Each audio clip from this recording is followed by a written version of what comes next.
Now, voters across 4 states in the United States are casting their ballots in what is the first major electoral test for the Democrats and the Republicans ahead of the midterms in 2026 next year. The election day spans 4 states: New Jersey, Virginia, California, and the city of New York. While New Jersey and Virginia are voting to elect their next governor, New York City is voting to elect the city's next mayor, and voters in California will decide on redrawing the state's electoral map. In New Jersey, the Democrat Mickey Sherrill is pitted against the Republican Jack Ciattarelli. The governor's race is being watched closely for signs of how firmly Trump's base still holds. In the presidential polls last year, every majority Hispanic township had swung towards him by an average of about 25 points. And today's vote is likely to show whether that shift is a durable realignment or is it a one-time bounty. The second gubernatorial race is in Virginia, which is second only to California in the size of its federal workforce. The Democrat Abigail Spanberger is pitted against the Republican Winsome Earl Sears, a staunch Trump ally. Now, Spanberger has vowed to stand up for the federal workers laid off by Trump's Department of Government Efficiency. But rural voters in the state remain sharply divided. In California, the Democrats are leading the push to redraw the state's congressional maps and to flip 5 Republican-held seats in the House of Representatives in favor of the Democrats. The polls say that more than half the likely voters favor the proposition, but the most high-profile electoral race today, of course, is that of the New York City's mayor, where the Democrat Zohran Mamdani is leading the polls to become the city's next mayor. More than 730,000 New Yorkers have already cast their ballots, marking a record-breaking early voting turnout that nearly doubles the participation from the June Democrat primary.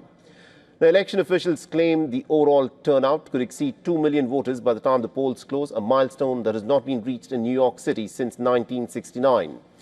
Zohran Mamdani is pitted against Andrew Cuomo. He's a former Democrat lawmaker who is now contesting the election as an independent after losing the Democrat ticket to Zohran Mamdani. The 67-year-old billionaire is seeking a political comeback of sorts 4 years after he had to step down in disgrace as the governor following accusations of sexual harassment.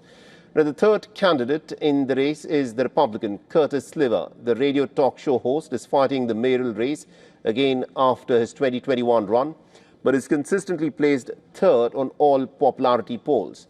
Now, all of the United States is, of course, watching the race very closely to witness what could potentially be the biggest upset that American politics has seen in its modern electoral history.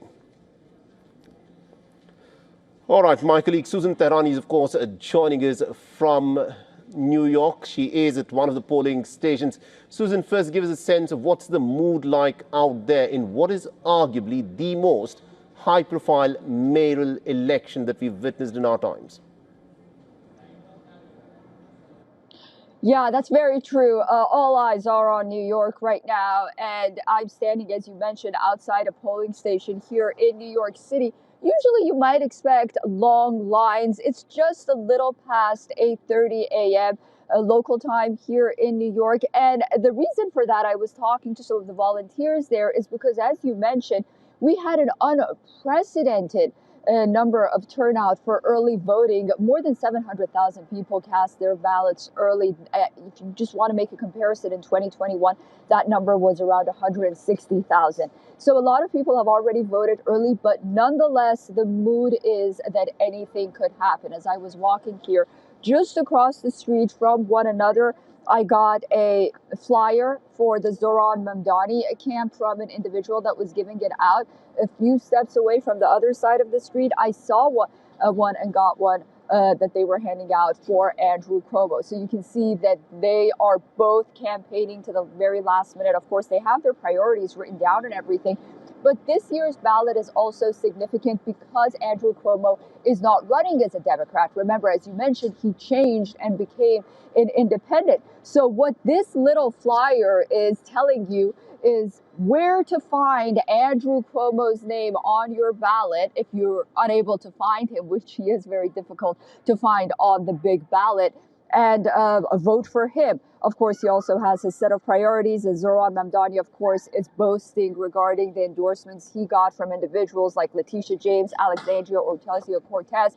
And these elections, they are very local. They are going to determine how New York City will operate. But it also comes almost a year before the midterms. And those elections that you talked about in New Jersey, as well as this race here, will really determine where voters' mindsets lie and how they want to see the midterms tilt. So a lot at stake. Of course, we'll be covering all of it for you. Polls opened at 6 a.m. local time. They're going to close at 9 p.m. And somewhere after that, we're going to find out who's going to occupy Gracie Mansion, which is the mayoral residence here on the Upper East Side of New York City. Indeed. Now, Andrew Cuomo was, in fact, the governor of the state of New York from 2011 till he had to step down 10 years later in 2021. And he's now running for the office of the mayor. He's been backed by Donald Trump. Now, a lot of people are saying that these elections, the four that are now happening in the United States of America, in many ways are also a sort of a referendum on Donald Trump's policies so far. Is that how these elections are being looked at before the big midterm elections that come next year? Absolutely. There is a lot of talk about how Zoran Mamdani here in New York even got to the top of the ticket, because he's leading in the polls right now, although that gap has somewhat tightened in the last 24 to 48 hours because older voters just tend to vote on election day and they prefer Cuomo. But nonetheless, the reason someone as left-leaning and a socialist Democrat, a self-proclaimed socialist Democrat, really managed to get on top of the ticket, many believe, is because Donald Trump is in Washington and at the White House. And this pendulum sort of sways from one extreme to the other to try to,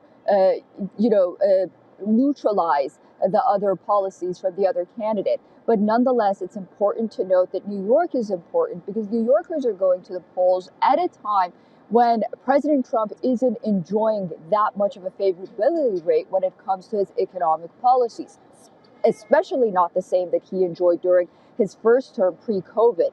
So he's struggling on those economic policies, and with voters going and supporting Mamdani, at least for now in New York, or even someone like Cuomo, then, this really shows that they're looking for a Democratic alternative. Now, can the Democrats bank on this all the way to the midterms?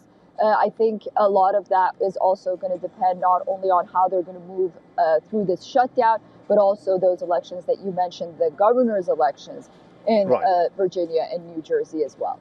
Indeed. Thank you very much, Susan Tehrani, for joining us from New York and getting us all those updates. I will, of course, come back to you as this very high-profile election for a mayor for the city of New York, along with the other elections that are happening in the United States, continue. Thank you very much indeed for now, though, for joining us.